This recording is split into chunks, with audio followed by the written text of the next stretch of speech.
విదేశీయులారా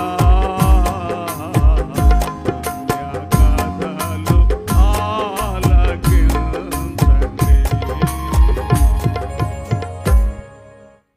దేవునికి మహిమ కలుగునుగాక. మీరందరూ తెల్లని వస్త్రాలు ధరించి తెల్ల పావురాల్లా కనపడుతున్నారు, చాలా సంతోషం. వస్త్రధారణలో మాత్రమే కాకుండా అంతరంగ సౌందర్యం కూడా కలిగి పరిశుద్ధులుగా ఉండాలని కోరుతూ ప్రభువును మహిమపరచుచున్నాను. ప్రభువు మిమ్మను దీవించునుగాక.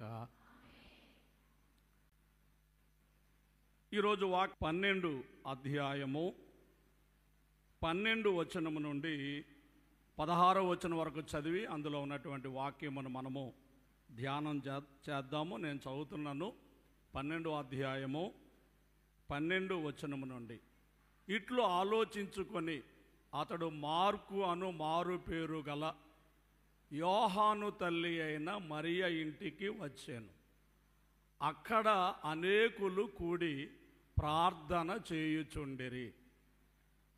అతడు తలుపు వాకిట తలుపు తట్టుచుండగా రోదే అను ఒక చిన్నది ఆలకించుటకు వచ్చెను.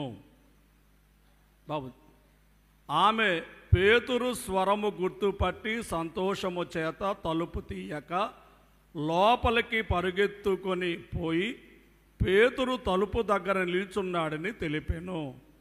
అందుకు వారు, నీవు పిచ్చిదానివనిరి. అయితే తాను చెప్పినదే నిజమని ఆమె దృఢముగా చెప్పినప్పుడు వారు అతని దూత అనిరి. పేతురు ఇంకనూ తట్టుచున్నందున వారు తలుపు తీసి అతనిని చూచి విభ్రాంతి నొందిరి. దేవునికి మహిమ కలుగును గాక.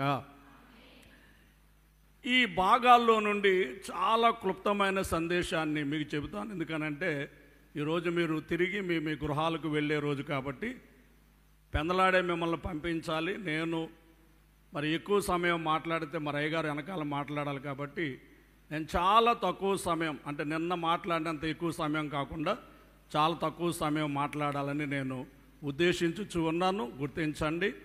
చెప్పే మాటలను మీరు అందరూ కూడా శ్రద్ధగా ఆలకించండి. ఎందుకంటే ఈరోజు మీకు మళ్ళీ అభిషేక కార్యక్రమం కూడా ఉంది. త్వరగా మేము పంపించడానికి ఆలోచించి ఉన్నాం. రాత్రి అయ్యగారు మేము పిల్లలు కాబట్టి, ఆడపిల్లలు కాబట్టి కొంచెం పెందలాడే పంపిస్తే బాగుంటుంది, వారి వారి గృహాలకు త్వరగా చేరుకుంటారనే ఒక ఉద్దేశాన్ని మేము కలిగిన వారంగా ఉన్నాము. గ్రహించండి. రోదే అనేటటువంటి ఒక చిన్న దానిని గూర్చి బైబిలులో వ్రాయబడి ఉన్నది. బైబిల్ చాలా గొప్ప పుస్తకము, ఘనమైన పుస్తకము, లేక ఘనమైన గ్రంథము. దీనిని దేవుడు ఆత్మ తండ్రి ద్వారా మన చేతులకు అందింపచేశారు. ఇందులో చాలామంది పేర్లు వ్రాయబడలేదు, కానీ ఒక చిన్న దాని పేరు ఇక్కడ వ్రాయబడి ఉంది. ఎందుకంటే చిన్నది అని ఉన్నది, ఇక్కడ రోదే అనే చిన్నది అని ఉన్నది. కాబట్టి ఈమె పేరు మాత్రమే, అంటే చిన్నవారిలో కొందరి పేర్లు వ్రాయబడ్డా ఏం పేరు కూడా వ్రాయబడి ఉండుట మనం చూస్తున్నాం. యోహాను సువార్త 21వ అధ్యాయంలో చివరి వచనంలో మనం చూస్తే యేసుక్రీస్తు చేసిన కార్యములు వ్రాయాలంటే ఈ భూలోకమే చాలదని నాకు తోచుచున్నది కదా. ఇది అక్కడ వ్రాయబడుతున్నటువంటి మాటలు. అయితే ప్రభువు చేసిన కార్యాలే వ్రాయడానికి భూలోకం చాలకపోతే అనేక మంది పేర్లు వ్రాయాలంటే బైబిల్ చరిత్ర అంతట్లో ఎంతమంది పేర్లు వ్రాయాలి? ఎందరో పేర్లు వ్రాయాలి. కానీ చాలామంది పేర్లు బైబిల్ గ్రంథంలో లిఖించబడలేదు. కానీ ఈ రోదే అనబడు చిన్న దానిని గూర్చి బైబిల్ గ్రంథంలో వ్రాయబడింది కనుక ఈమెను మనము ధన్యురాలుగా భావించవలసిన వారమై ఉన్నాం. ఈ రోదే ఎవరు అని మనం చూసినట్లయితే ఈ రోదు అను పట్టణానికి చెందినది అని మనం చూస్తాం. పౌలు గారు సువార్త యాత్రలో కూడా 21వ అధ్యాయం ఆరంభ వచనంలో ఈ రోదు పట్టణమునకు సువార్తకు వెళ్ళినట్టుగా కూడా మనకు కనబడతా ఉంది. ఈ రోదు పట్టణమునకు చెందినది కాబట్టి ఈమెను రోదే అనేటటువంటి పేరుతో లేక రోదే అనే పేరు పెట్టి ఉన్నట్లుగా మనము చూస్తూ ఉన్నాము. అంతేకాదు ఈమె ఎవరు అంటే ఒక బానిస బాలిక. ఇప్పుడు మనం చదువుకున్న 12వ వచనంలో జాన్ మార్క్ అనేటటువంటి ఆయన తల్లి మరియ, ఈ మరియ ఇంటిలో పనిచేసేటటువంటి ఒక పనికత్తె, ఒక బానిస బాలిక అని చరిత్ర ద్వారా మనకు కనబడుచు ఉన్నది. అంటే పెద్ద గొప్ప ఇంటి ఆమె కాదు, గనులైన వారి గృహంలో పుట్టినటువంటి ఆమె కాదు. ఈమె ఎవరు? మామూలుగా సామాన్యంగా పని చేసుకునేటటువంటి ఒక పనికత్తె లేక ఒక బానిస బాలిక. ఈ మరియా ఇంటిలో పనిచేసేటటువంటి ఒక బానిస బాలిక అని మనం గుర్తించాలి. ఇక తరువాత ఈమె చాలా చిన్న ప్రాయం అని కూడా చరిత్రను బట్టి సుమారుగా ఒక 12 సంవత్సరాల వయసు ఉండవచ్చునేమోననేటటువంటి ఒక భావన చరిత్రకారులు పండితులు తెలియచేస్తున్నటువంటి విషయం. ఇప్పుడు రోదైన గురించి మీకు అర్థమైంది కదా. ఆమె ఎవరు? రోదు పట్టణానికి చెందిన ఆమె. 2, ఒక ఇంట్లో పనిచేసేటటువంటి ఒక పనికెత్తే ఒక సామాన్యురాలు, చాలా చిన్న వయసు కలిగిన ఆమె. ఇలాంటి ఆమె పేరు ఎక్కడ రాయబడింది? ఎందుకు రాయబడింది? అది ఈరోజు మన ప్రశ్న. ప్రియమైన వాళ్ళు, ఈ రోజుల్లో చాలామంది మేము పేదవారము, మేము చిన్నపిల్లలము, మా వల్ల ఏమవుతుంది, మేమేం చేయగలము కదా, ఇది మన యొక్క ప్రశ్నలు. ఇక్కడ బైబిల్ గ్రంథంలో మరి మనం చూసినప్పుడు ఈ మాటలు కనబడుతూ ఉన్నాయి. మరి ఇంటిలో పనిచేసేటటువంటి ఒక పనికత్తె, ఒక చిన్న పిల్ల, చిన్న వయసు కలిగినటువంటి ఆమెను దైవ గ్రంథంలో దేవుడు వ్రాయించారు అంటే, పరిశుద్ధాత్మ తండ్రి ఆమెను గురించి వ్రాయించారు అంటే, ఆమెలో ఉన్నటువంటి సుగుణములు ఏమిటి, నేడు వాటిని మనం కలిగి ఉంటే మనం కూడా మరి చిరస్థాయిగా మన పేర్లు లిఖించబడే స్థితిలో మనం ఉంచబడతామని గుర్తించవలసిందిగా నేను మీకు తెలియచేస్తూ ఉన్నాను. గ్రహించండి ప్రియులారా. రోదే అనే మాటకు రోజ్, గులాబీ పుష్పము. చెప్పండి, ఏమని అర్థం? గులాబీ పుష్పము. అందరూ చెప్పండి, ఏ పుష్పము? ఈ గులాబీ పుష్పమునకు 3 గుణములు ఉంటాయి.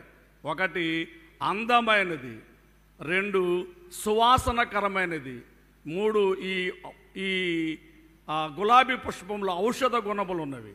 మొత్తం 3 విషయాలు. పేరుకు మరి ఆమె పేరు ఏం చెప్పండి? రోదే. రోదే అంటే అర్థం చెప్పండి. గులాబీ పుష్పము. పేరుకు తగ్గట్టుగానే ఆమె అందమైనది. బహుశా బహిరంగ సౌందర్యం చెప్పడం లేదు నేను ఇప్పుడు.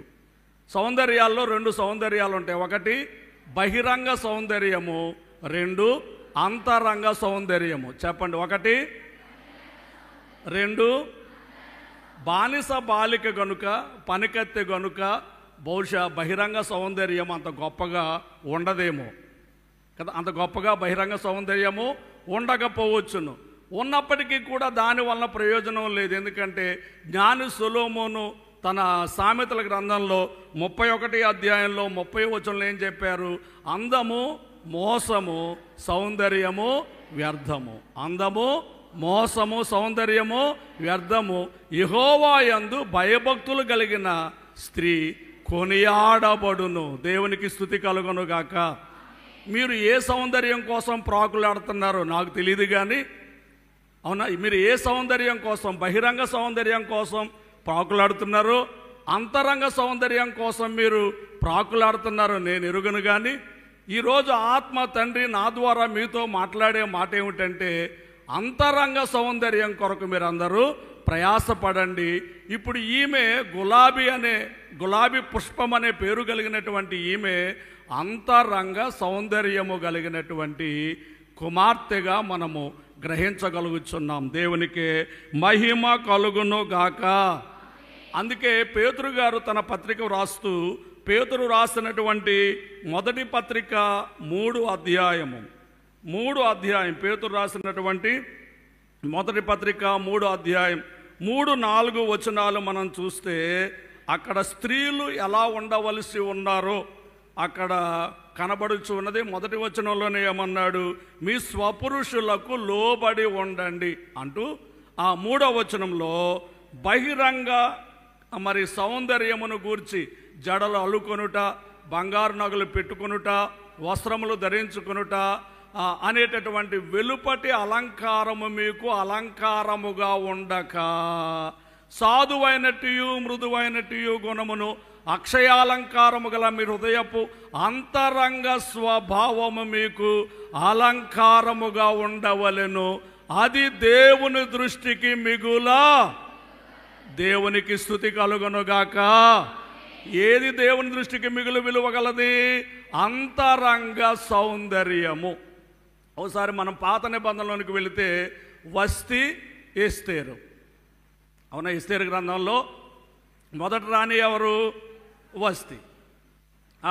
తర్వాత రాణిగా చేయబడింది ఎవరు? ఎస్తేరు. వస్తీని ఎందుకు తొలగించారు? ఎస్తేరుని ఎందుకు కోరుకున్నారు? చెప్పండి. బహుశా నేను అనుకుంటాను ఎస్తేరు వస్తీ కంటే కూడా అందహీనమైనదే ఉండొచ్చు నా ఉద్దేశ ప్రకారం. వస్తీ చాలా అందమైనదై ఉన్నది. ప్రియమైన వాళ్ళరా గమనించండి, అంత అందమైన ఆమెను కాదనుకొని ఎస్తేరును ఎందుకు చేసుకున్నాడు, ఎందుకు కోరుకున్నాడు ఆ రాజు? చెప్పండి. ఇప్పటికే మీకు చాలాసార్లు ఎస్తేరు గ్రంథం వినుంటారు కదా. ఎందుకు కోరుకున్నారు? వస్తీలో ఏముంది? గర్వం ఉన్నది, అతిశయం ఉన్నది, అహంభావం ఉన్నది. అంటే బహిరంగ సౌందర్యము ఉన్నది అనేటటువంటి అహంభావము, అతిశయము ఉన్నది. గమనించండి. కానీ ఎస్తేరులో ఏమున్నది? అంతరంగ సౌందర్యం ఉన్నది. అందుకే రాజు దగ్గరికి వెళ్ళేటప్పుడు ఆమె తగు మాత్రపు నగలు మాత్రమే ధరించి వెళ్ళిందని 2వ అధ్యాయంలో ఎస్తేరు గ్రంథంలో 15-16 వచనాల్లో మనం చూస్తే ఆ మాటలు మనకు కనబడుతూ ఉంటాయి. ప్రియమైన వాళ్ళరా గమనించండి. చూడండి, అక్కడ కనబడుతుంది కదా.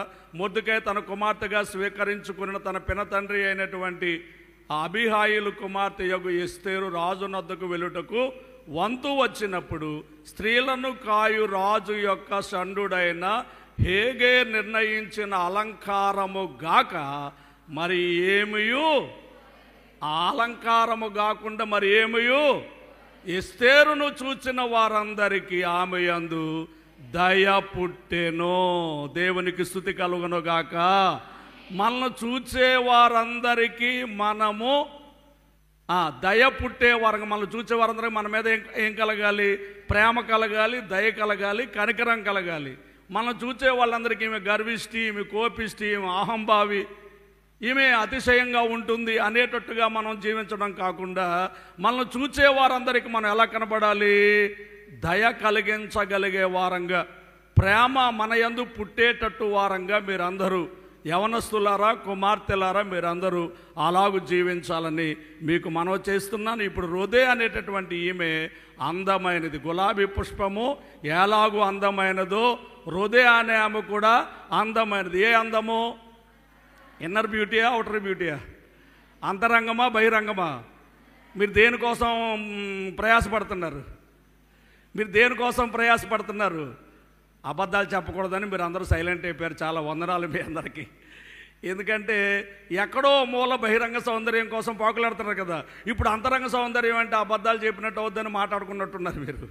సరే, మంచిది. మీరు అందరూ దేనికోసం ప్రయాసపడండి? అంతరంగ సౌందర్యం కొరకు. ఇప్పుడు రొదే ఎలాంటి ఆమె?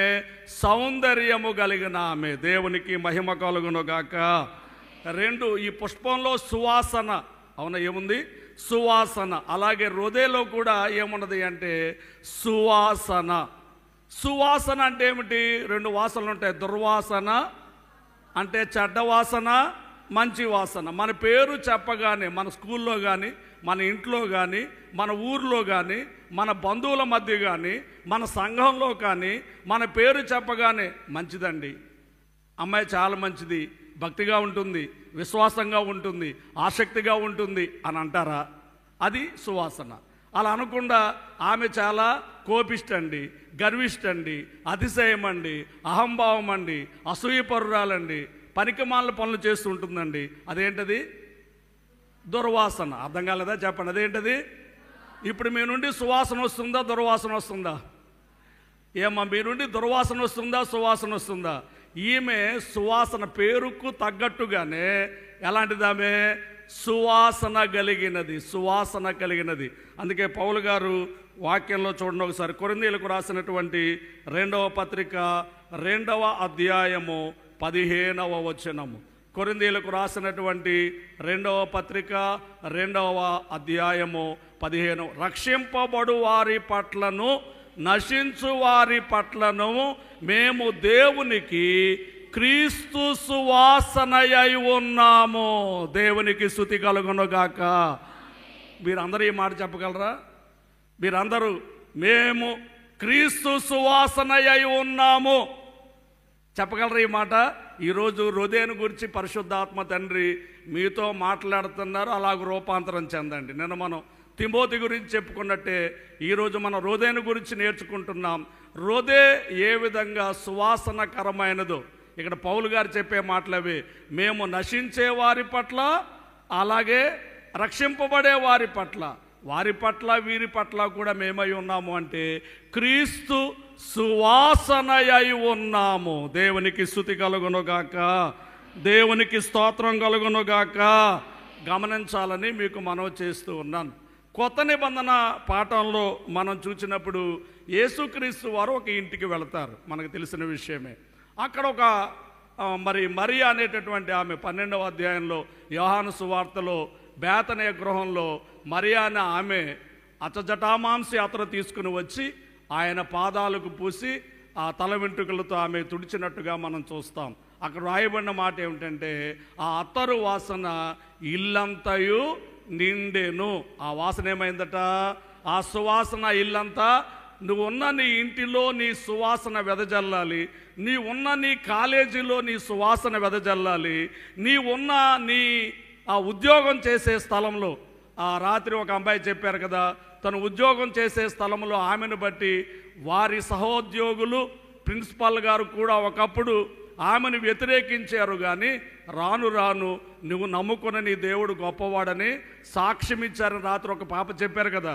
దేవునికి మహిమ కలుగునుగాక. కాబట్టి మీరుండే చోటులో ఏమవ్వాలి? మీ సువాసన వెదజల్లబడవలసి ఉన్నది. మీరు హాస్టల్లోనే ఉన్నారు, లేక స్కూల్లోనే ఉన్నారు, ఇంట్లోనే ఉన్నారు, లేక ఉద్యోగంలోనే ఉన్నారు, ఏ కార్యాలయంలో ఏ ఆఫీసులో ఉన్నారు, ఎక్కడ ఉంటే అక్కడ ఆ ఇల్లంతా సువాసనతో నిండెను అన్నట్టు మీరున్న చోటంతా ఎలా ఉండాలి? నిన్ను బట్టి దుర్వాసన, నిన్ను బట్టి సువాసన. మాట్లాడాలి, అందరూ చెప్పండి. అది ఈరోజు మీకు నేర్పే పాఠం ఇది. మీరు ఎక్కడున్నా సరే ఉండండి, అక్కడ మీరు ఎలా ఉండండి? సువాసనకరముగా ఉండండి. దేవునికి స్తుతి కలుగునుగాక. మనకి మత్తయి సువార్తలో ఇదే పాఠం అక్కడ కనబడుతూ ఉంది. అక్కడ వారించబోతారు, ఆ శిష్యులు వారించబోతారు. అప్పుడు ప్రభు ఏం చెప్తాడంటే, ఈమె చేసిన ఈ పని 27వ అధ్యాయంలో, మనం మత్తయి సువార్త 26వ అధ్యాయం 12-13 వచనాలు, మత్తయి సువార్త 26వ అధ్యాయము 12-13 వచనములు. ఈమె ఈ అత్తరు నా శరీరం మీద పోసి నా భూస్థాపన నిమిత్తము దీనిని చేసెను.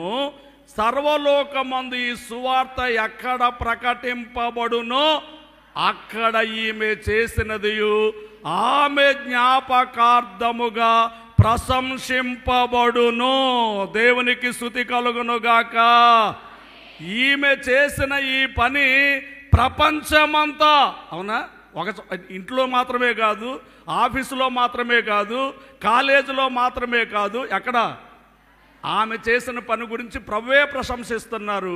నేను ప్రశంసించడం మాత్రమే కాదు, ప్రపంచమంతా ఈమె చేసిన పని ప్రశంసింపబడుచున్నది. కాబట్టి ప్రపంచమునకు ప్రశంసించబడే రీతిలో ఈ రోజే కూడా ఉంది. ఇప్పుడు ఎప్పుడో జరిగిపోయిన చరిత్ర ఇప్పుడు మనం ప్రశంసిస్తున్నాం. ఎవరిని? హృదయం గురించి. అందుకే ఆత్మ తండ్రి ఆమెను గురించి బైబిల్ గ్రంథంలో వ్రాయించారు.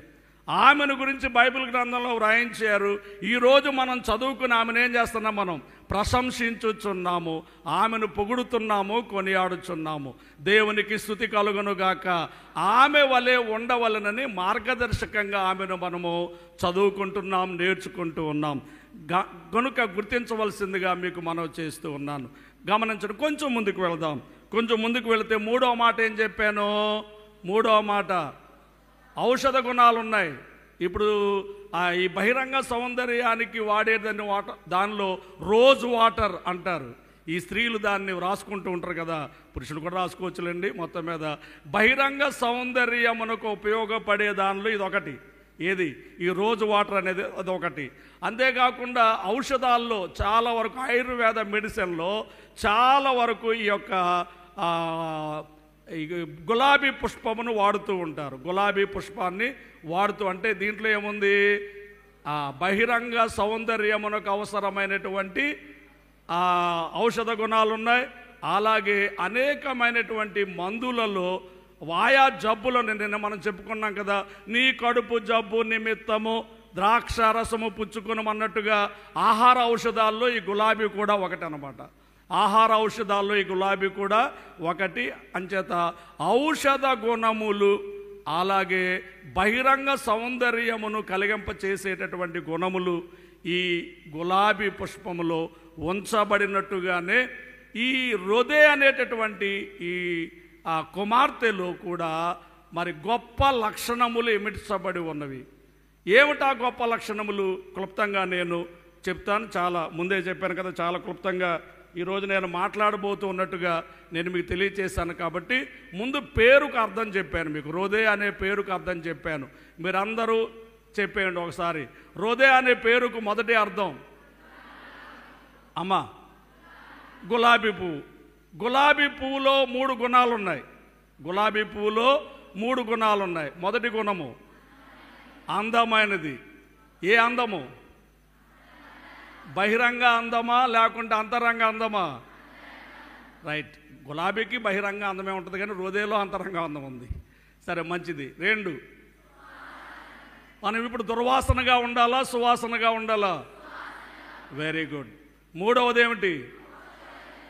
ఔషధ గుణములు. అంటే ఒక బలహీనమైన వ్యక్తిని బాగు చేసే లక్షణాలు. అలాగే హృదయలో కూడా మనందరం నేర్చుకోగలిగిన మంచి లక్షణాలు ఉన్నాయి. మనందరం నేర్చుకోగలిగినటువంటి మంచి లక్షణాలు ఏమిటి? ఆ మంచి లక్షణములు చాలా క్లుప్తంగా నేను మీకు వివరణ చేయడానికి ఆశపడుతూ ఉన్నాను. గ్రహించండి. ఆ రోజుల్లో పరిస్థితులు ఎలా ఉన్నాయి? ఒకసారి అపోస్తుల కార్యముల గ్రంథం 12వ అధ్యాయం ఆరంభము నుండి కొన్ని మాటలు, 4 మాటలు మనం చదువుదాము. దాదాపు అదే కాలమందు రాజైన హేరోదు సంఘపు వారిలో కొందరిని బాధ పెట్టుటకు బలత్కారముగా పట్టుకొని యోహాను సహోదరుని యాకోబును ఖడ్గముతో చంపించెను. ఇది యూదులకు ఇష్టమైన కార్యమని తెలుసుకొని పేతురును కూడా పట్టుకొనెను. ఆ దినములు పులిని రొట్టెల పండుగ దినములు. అతన్ని పట్టుకొని చెరసాల్లో వేయించి పస్కా పండుగ అయిన పిమ్మట ప్రజల యొద్దకు అతని తేవలనని ఉద్దేశించి అతనికి కావలియుండుటకు 4 చతుష్టయముల 4 చతుష్టయములు అంటే 4 16 అన్నమాట. 16 మంది. కింద ఫుట్ నోట్లో ఉంది, చూసుకోండి కావాలంటే. 4 చతుష్టయముల సైనికులను అతనిని అప్పగించెను. పేతురు చెరసాల్లో ఉంచబడిను. సంఘమైతే అతని కొరకు అత్యాశక్తితో దేవునికి ప్రార్థన చేయుచుండెను. దేవునికి స్తుతి కలుగునుగాక. ఆనాటి కాల పరిస్థితులు ముందు మనం చూస్తున్నాం. రాజైనటువంటి హేరోదు, ఈయన పేరు అగ్రిప్ప. ఈ హేరోదు ఎవరు అంటే యేసు ప్రభువును చంపించిన మహా హేరోదు. చంపించడానికి ప్రయత్నం అంటే 2 సంవత్సరముల కాలంలోనే చంపించడానికి ప్రయత్నం చేశాడు కదా, అతన్ని మనవడితను. వాళ్ళందరి క్రౌన్ నేమ్ ఏంటంటే హేరోదు. వాళ్ళ పేర్లు ఏవో ఉంటాయి. ఆ బిరుదు, ఆ సింహాసనం యొక్క బిరుదు. అంటే మీకు అర్థం కావడానికి మొన్నటి వరకు జానయ్య గారు ప్రెసిడెంట్గా ఉండేవారు కదా, జానయ్య గారు. ఆయన పేరు జానయ్య గారు. మనందరం ఏమంటాం? ప్రెసిడెంట్ గారు అంటాం.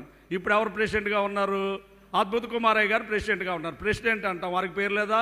ఉంది. ఏం పేరు అది? అద్భుత కుమార్. కానీ మనం ఏమంటామో? ప్రెసిడెంట్ అయ్య గారు అంటాం కదా. అలాగే హేరోదు అనేది క్రౌన్ నేమ్ అన్నమాట. హేరోదు అనేది క్రౌన్. కలెక్టర్ అనేది ఆ ఉద్యోగం పేరు కదా. ఎంఆర్ఓ ఆ ఉద్యోగం పేరు. ఎస్పీ ఆ ఉద్యోగం పేరు. లెక్చరర్ ఆ ఉద్యోగం పేరు. టీచర్ ఆ ఉద్యోగం పేరు. ఎస్ఐ ఆ ఉద్యోగం పేరు. వారికి పేర్లు ఉంటాయి. అలాగే హేరోదు కూడా ఆ ఉద్యోగం పేరు. ఈయన ఆ హేరోదు మనవడు. హేరోదు ఆ మహా హేరోదు అనేవారిని ఆయన్ని. ఆయన మనవడు ఈయన అధికార వాంఛ కలిగిన వాడు. తన అధికారాన్ని నిలబెట్టుకోవడానికి యూదులతో స్నేహం చేస్తే మంచిదని క్రైస్తవులను హింసించేవాడు.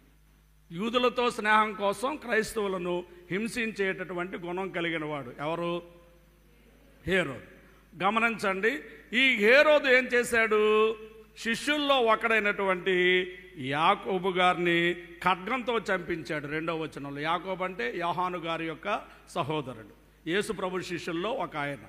ఇంకొక యాకోబు ఉన్నారు, చిన్న యాకోబు అని. ఇప్పుడు ఈయన యోహాను సహోదరుడైనటువంటి యాకోబును ఖడ్గంతో చంపించినట్లుగా మనము చూస్తాము. గమనించండి, ఇది యూదులకు ఇష్టమైందని అతడు గ్రహించి ఇంకేం చేస్తే బాగుంటుందంటే, అప్పటి కాలంలో పేతురు గారు ఘనమైన పరిచర్య చేస్తున్నాడు కాబట్టి ఈ పేతురు గారిని కూడా చెరలో పెట్టి ఈ పండగ దినాలు అయిన తర్వాత ఆయన్ని కూడా చంపేద్దాం అని అతడు ఆలోచించి ఆ జైల్లో వేయించాడు. ఆ సమయమున అక్కడ ఉన్న సంఘము ఏమి చేయుచున్నది? అది 5వ వచనం ఒకసారి చూడండి. 5వ వచనము బాబు ఒకసారి స్క్రీన్ మీద వేయండి. 5వ వచనం, పేతురు చెరసాలలో ఉంచబడెను, సంఘమైతే అతని కొరకు అత్యాశక్తితో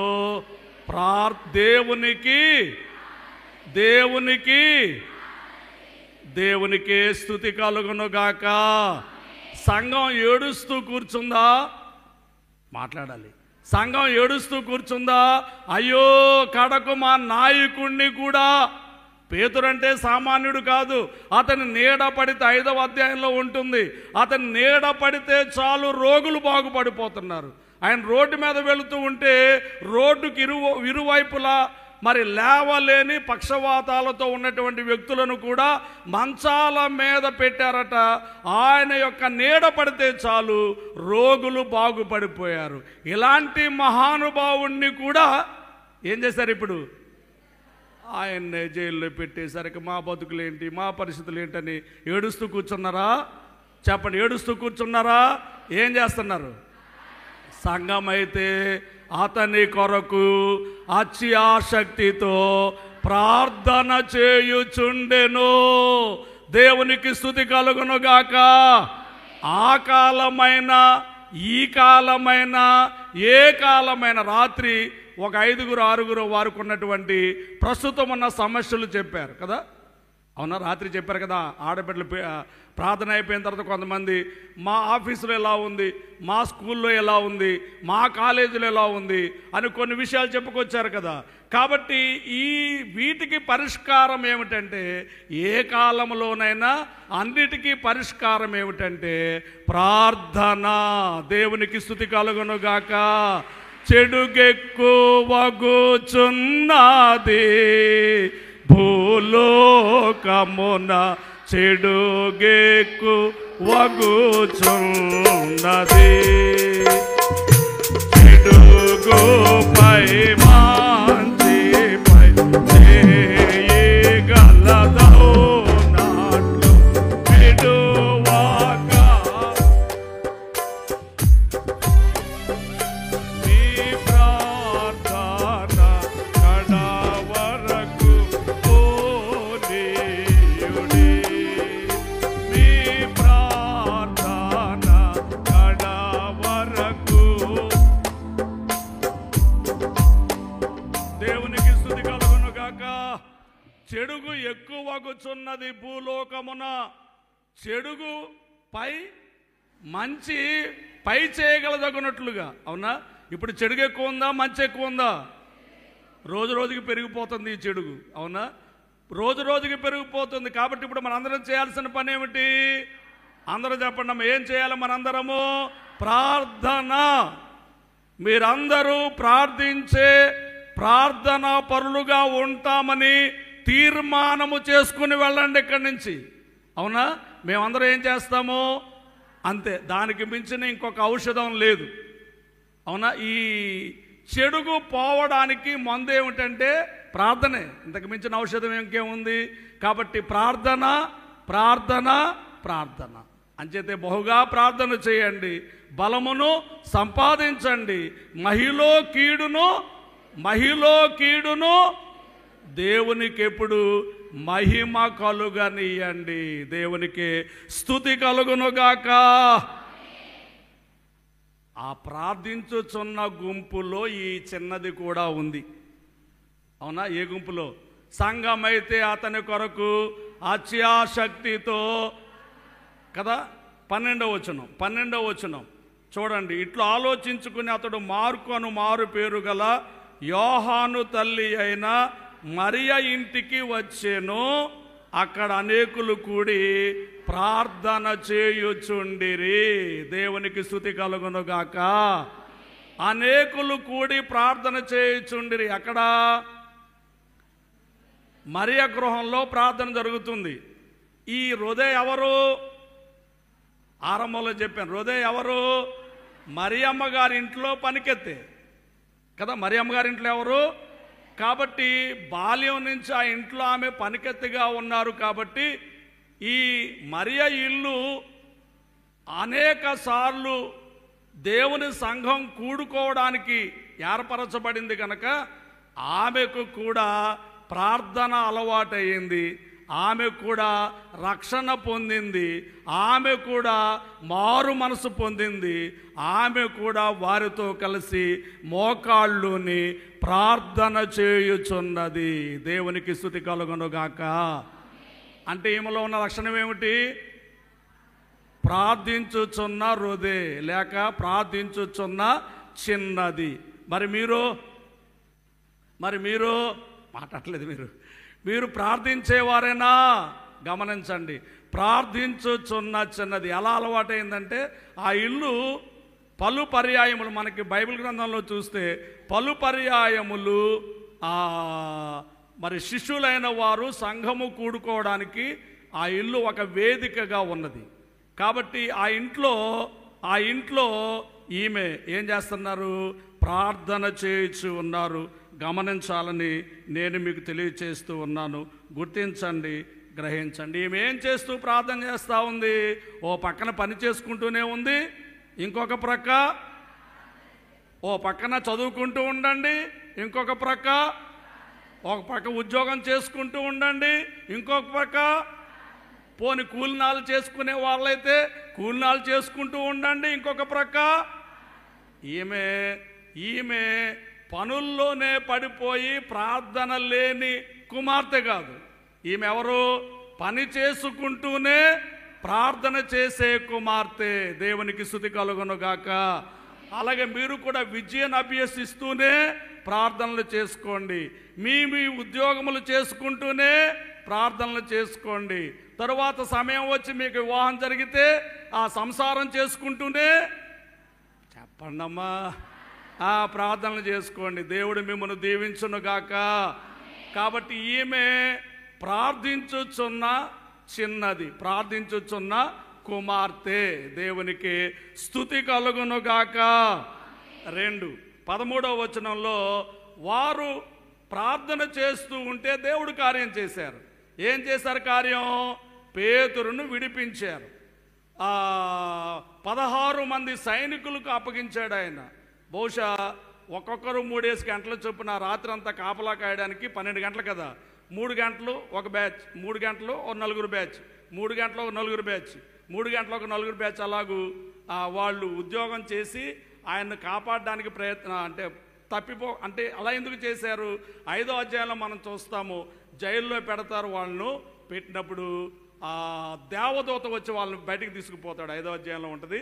అదంతా మనకు చెప్పడానికి సమయం కాదు కాబట్టి నేను వివరణ చేయట్లేదు. కానీ అందుచేత ఒకవేళ పేతుర్ని ఎవరైనా వచ్చి తీసుకుని పోతారేమోనని 4 చతుష్టయములకు అప్పగించననే మాట మనం అక్కడ చూచాం.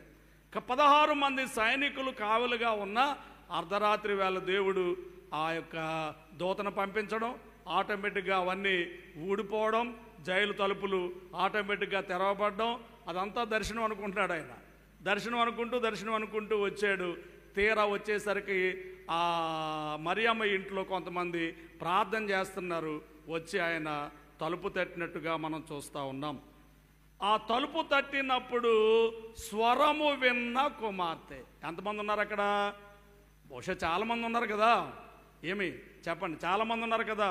తలుపు తడుతూ తలుపు తీయండి అంటావు. ఆ డోర్ మీద కొడుతూ ఇంకోటి ఏం చేస్తాం, ఏమండి తలుపు తీయండి అంటాం కదా, మాట్లాడరేంటి. కాబట్టి ఈ తలుపు కొట్టే శబ్దము అలాగే పేతురు మాట్లాడుతున్నటువంటి స్వరము రెండు కూడా పేతురు స్వరమును విన్న చిన్నది. ప్రార్థించుచున్న ఆ హృదయ ఒక మాట, రెండో మాట ఏమిటి, స్వరము విన్న. ఎవరి స్వరము?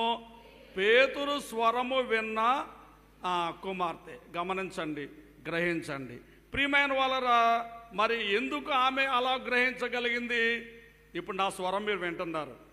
బహుశా ఇంకెక్కడైనా మీరు దూరంలో ఉండగా ఈ స్వరం వినబడితే మీరేమనుకుంటారు?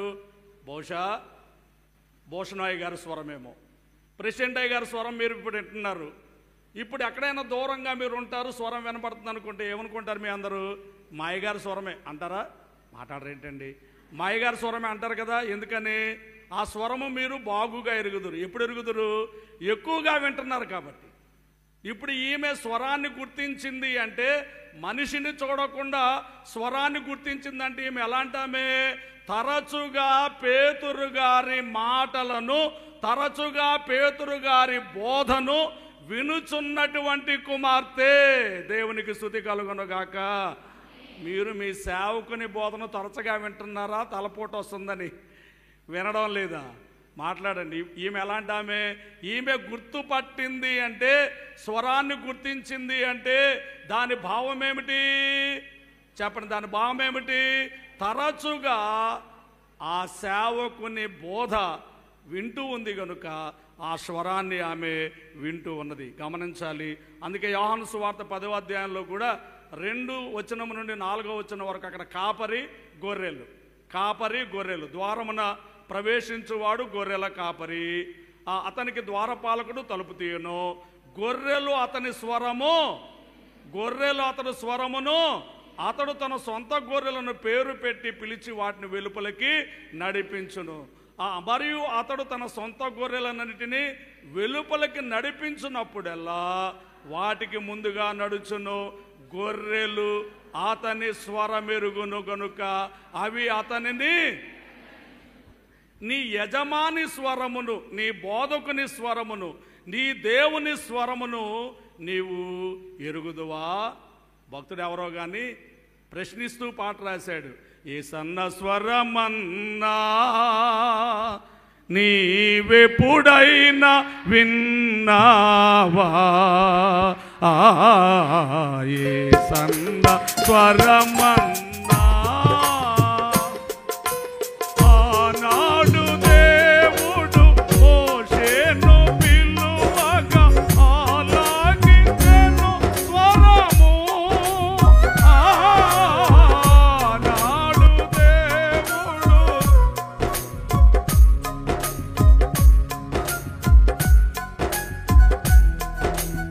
ఈనాడు నీవును ఈ స్వరము వినగా, ఈనాడు నీవును ఈ స్వరము వినగా, కానాను చేరాగా కదలిరావా? కానాను చేరాగా కదలిరావా? ఏ సన్న స్వరమన్నా నీవెప్పుడైనా విన్నావా? స్వరమన్నా. దేవునికి స్తుతి కలుగునుగాక. ఎప్పుడైనా విన్నావా? ఇది ప్రశ్న. పాట వచ్చిందని పాడేసాంలేండి.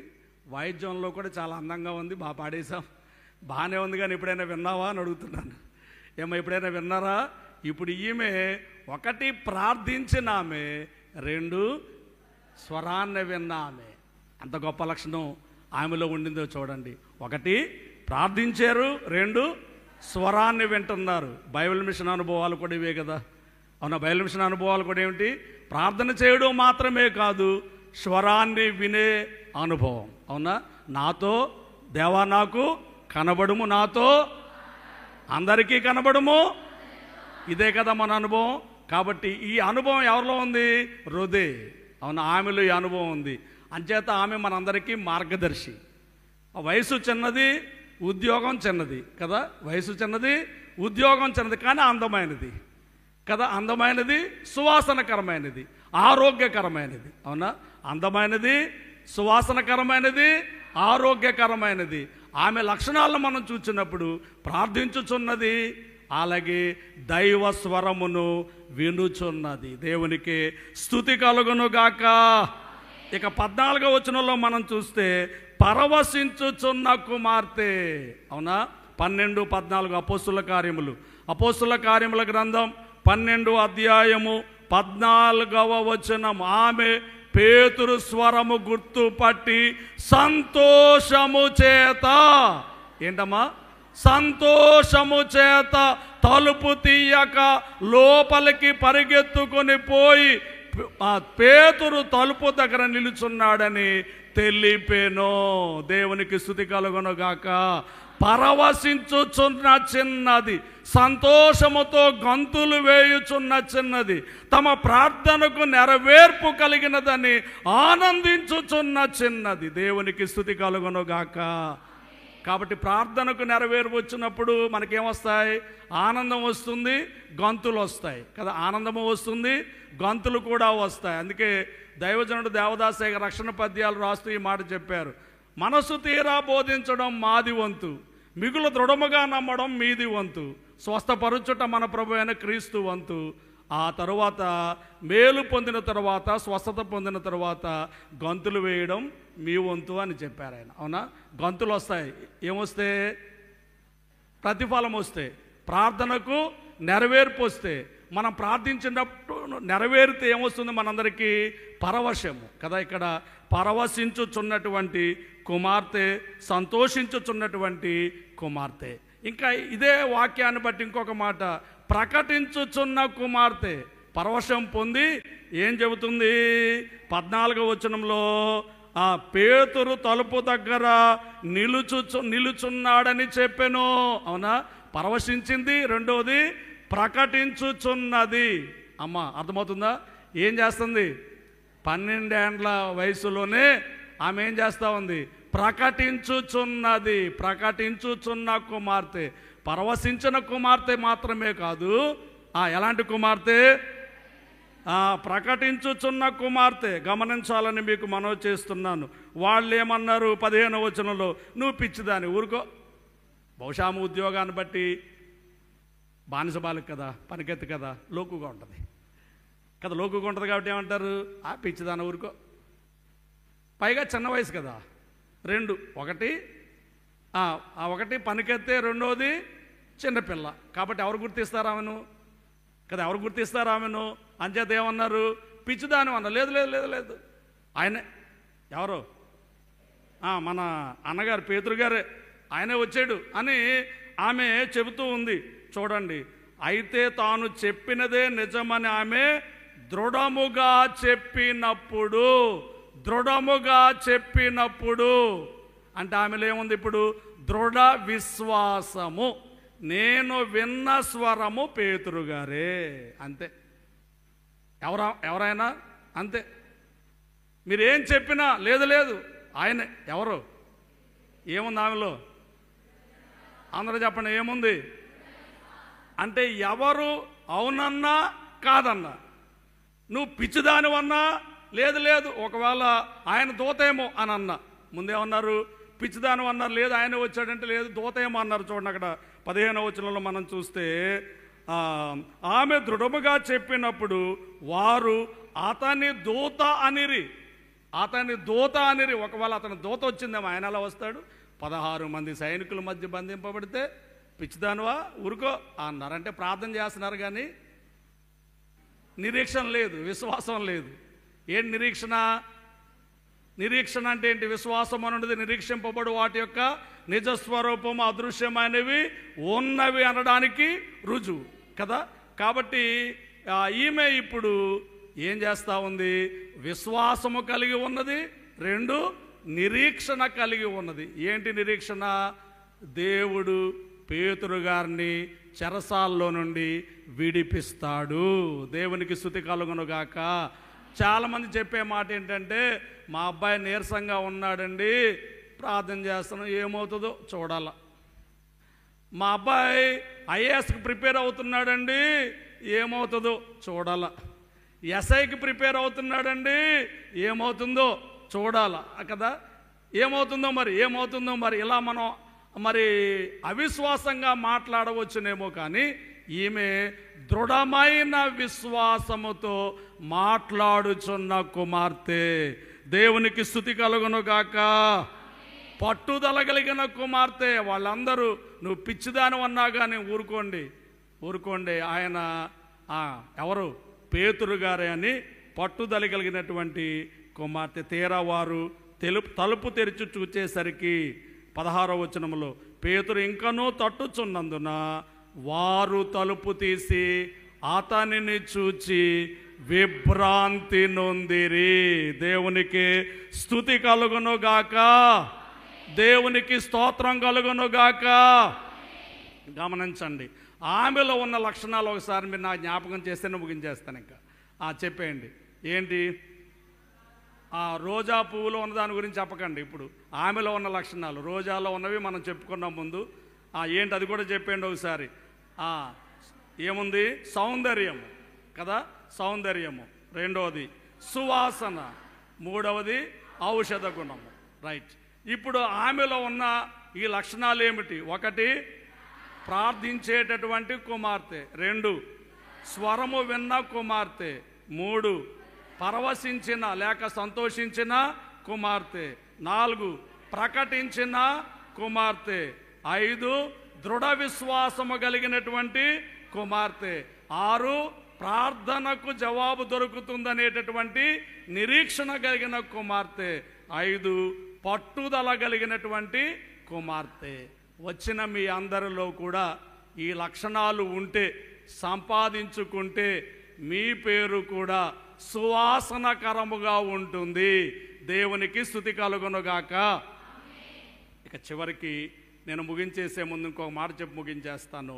అదేంటంటే 12వ అధ్యాయంలో మనం చూసినప్పుడు వీరిని బాధ పెట్టిన యాకోబు గారిని ఖడ్గంతో చంపించిన, అలాగే ఆదిమ అపోస్తులను మరి చెరసాల్లో, పేతురు గారిని చెరసాల్లో వేయించినటువంటి ఈ యొక్క హేరోదు అంతము కూడా చెప్పుకుంటే మనకు బాగుంటుంది. ఎందుకంటే 12వ అధ్యాయంలో ఆయన అంతం కూడా వ్రాయబడి ఉన్నది మనకి. 22వ వచనం నుండి లేక 21వ వచనం నుండి 12:21 నియమింపబడిన దినమందు హేరోదు రాజవస్త్రములు ధరించుకొని న్యాయపీఠ మీద కూర్చుండి వారి ఎదుట ఉపన్యాసము చేయగా జనులు ఇది దైవ స్వరమే కానీ మానవ స్వరము కాదని కేకలు వేసిరి. అతడు దేవుని మహిమ పరచనందున వెంటనే ప్రభుదూత అతని మొత్తెను గనుక పురుగులు పడి ప్రాణము విడిచెను. అయిపోయింది. ఎవరి పని చెప్పండి? ఎవరి పని అయిపోయింది? వెంటనే చూడండి, పరిశుద్ధాత్మ తండ్రి వెనక వ్రాయించిన వాక్యం చూడండి. వెనక వాయించిన వాక్యము పెట్టండి బాబు. అందరూ 24 వచనం పెట్టిన 24 అందరూ చదివేయండి. అందరూ ఒకసారి చదివేయండి గట్టిగా. దేవుని వాక్యము ప్రబలమై, దేవుని వాక్యము ప్రబలమై, దేవుని వాక్యము ప్రబలమై దేవునికే స్తుతి కలుగునుగాక. ఎందరు ఎన్ని ఆటంకములు కల్పించినా దేవుని వాక్యము ప్రబలమై వ్యాపిస్తూనే ఉంటుంది. దేవునికి స్తుతి కలుగునుగాక. ఆటంకము పెట్టిన వారు పురుగులు పడి చచ్చారు. అవునా? ఆటంకం పెట్టిన వారు ఏమయ్యారు? పురుగులు పడి చచ్చారు. వాక్యం మాత్రము ఆగలేదు. వాక్యము సాగుతూనే ఉన్నది. ఈ వాక్యము సాగుట కొరకు నీ వంతు ప్రార్థన ఎంత ఉన్నది? ఇది ఈరోజు ప్రశ్న. ఈ వాక్యం సాగడానికి, ఈ క్రైస్తవ సంఘం వృద్ధి కావడానికి, ఈ క్రైస్తవ సంఘం ముందుకు నడవడానికి నీ వంతు కృషి ఎంత ఉన్నది? కొలసీలకు రాసిన పత్రికలో 1వ అధ్యాయము 24వ వచనం చూడండి. కొలసీలకు రాసినటువంటి పౌలు పత్రికలో 1వ అధ్యాయం 24వ వచనంలో, ఇప్పుడు మీ కొరకు నేను అనుభవించుచున్న శ్రమల యందు సంతోషించుచు సంఘము అను ఆయన శరీరము కొరకు క్రీస్తు పడిన పాట్లలో కొదువైన వాటి యందు నా వంతు నా శరీరమందు సంపూర్ణము చేయుచున్నాను. ఇప్పుడు మీరు అందరూ ఈ మాట చెప్పి వెళ్ళాలి ఇక్కడి నుంచి. ఏమని? క్రీస్తు పడిన పాటలు దేని కొరకు? సంఘము అను ఆయన శరీరము కొరకు క్రీస్తు పడిన పాటలలో కొదువైన వాటి యందు నా వంతు నా శరీరమందు నేను సంపూర్ణము చేయుచున్నాను. దేవునికి స్తుతి కలుగునుగాక. ఈ క్రైస్తవ సంఘాభివృద్ధిలో నీ వంతు ఎంత? నీ వంతు ఎంత? నీ ప్రార్థన ఎంత? నీ భాగస్వామ్యము ఎంత? దేవుడు నిన్ను ఈ భూమి మీద పుట్టించారు, నిన్ను భక్తిలో విశ్వాసములో నడిపిస్తూ ఉన్నారు, నిన్ను రక్షించి ఆదరించి పోషించి సంరక్షిస్తున్నారు, నిన్ను నడిపిస్తూ ఉన్నారు. ఇందులో నీ వంతు ఎంత? ఆ దేవుని కొరకు నీ త్యాగం ఎంత గమనించాలి. నీ యొక్క భాగస్వామ్యం ఎంత గుర్తించాలని మీకు మనవి చేస్తూ, వచ్చిన మీరందరూ మేమందరము దేవుని కొరకు పని చేస్తాము, మా యవనేచ్ఛలను విడిచిపెట్టి మరి మేము దేవుని మహిమ కొరకు రాజ్య వ్యాప్తి కొరకు పని చేస్తామని ఒక రోదే అనే చిన్నది వల్లే మీరందరూ సాగవలనని నేను కోరుచు, ఆ హేరోదును దేవుడు ఏం చేశారు? మొత్తారు. అతడు పురుగులు పడి చనిపోయినాడు. పురుగులు పడి చనిపోయినట్టుగా చరిత్రకారులు చెప్పేదాన్ని బట్టి కొద్ది దినములు అలా ఉండి వెంటనే చనిపోవడం కాదు, కానీ ఆ పురుగులు అతని యొక్క శరీరమును తినివేస్తూ ఉంటే తర్వాత సుమారుగా ఒక 3 దినాల వరకు ఉండి చనిపోయాడని అతని గురించి చరిత్ర మనకు తెలియచేయబడుతూ ఉంది. కాబట్టి జాగ్రత్తగా మనం, అందుకే మరి ఒక భక్తుడు ఎవరో రాశారు, క్రైస్తవుండ కదలి రావయ్యా అంటూ, ఆది సంఘము ఆర్పుటకు నుంచి ఆ దుష్ట నీరు అధిపతి చలరేగి గర్వించి, ఆది సంఘము ఆర్పుటకు నుంచి ఆ దుష్ట నీరు అధిపతి చలరేగి గర్వించి, ఆది క్రైస్తవ భక్తుల సంఘముల కట్టి తారు పూసి,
చేయండి.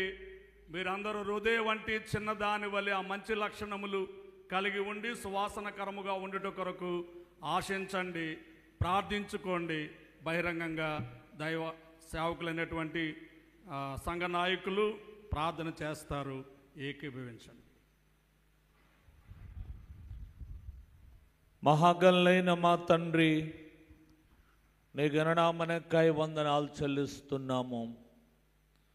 యవన కుమార్తెల ప్రార్థన సమావేశములో రెండో దినము నాయన ముగింపు దినము గనక బలపరచండి, ఆశీర్వదించండి నాయన. నీకు వందనాలు. ఆది సంఘకాలములో మేడగదిలో ప్రార్థించిన వారిలో రోదే అనబడినటువంటి చిన్నది ఉన్నారు. పేతురు గారి యొక్క స్వరాన్ని ఆలకించారు. తండ్రి నీకు స్తోత్రములు, వందనాలు. ప్రార్థనలు బలంగా జరుగుతూ ఉన్నాయి. ఆలకిస్తూ కనిపెడుతూ స్వరాన్ని గుర్తుపట్టిన అలాంటి గుర్తు కలిగి నాయన ఆలకించేటట్లుగా గుర్తు కలిగి ఉండేటట్లుగా 10,000 మంది పురుషులలో ఉన్నాను, 10,000 మంది పురుషులలో ఉన్నాను గుర్తింపవచ్చునన్నట్టుగా ఈ యొక్క ప్రత్యేకమైనటువంటి నాయనా ఈ యొక్క యవనస్తుల ప్రార్థన సమావేశాలు కుమార్తెలను బట్టి నిన్ను వందిస్తున్నాను. ఒక్కొక్కరిని మీరు బలపరచండి దేవా, నీకు స్తోత్రములు. ప్రార్థన పరులుగా ఆత్మలో వాక్యములో పరిశుద్ధాత్మ శక్తితో నీ వాక్కులతో నీ వరాలతో ప్రభా ఒక్కొక్కరి పైన నీ పరిశుద్ధాత్మ శక్తిని కుమ్మరించి వారి కాలేజీలో, హాస్టల్లో, కాలేజీలో, చదువుల్లో ఎన్నోనైనా కాలేజీలో వ్యతిరేక పోరాటాలు ఉంటాయి. తోటి విద్యార్థుల ద్వారా రకరకాలైనటువంటి శోధనలు ఉంటాయి.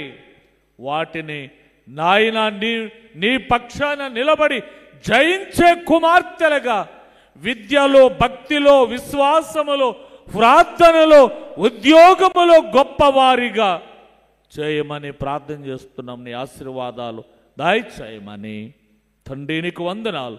కృపచూపి నీ సన్నిధి, నీ యొక్క ఆశీర్వాదాలు నిండుగా మెండుగా బిడ్డలకు ప్రసాదించుమని, అందించిన వర్తమానము ఆత్మీయ మేలుకొలుపుగా ముద్రించుము.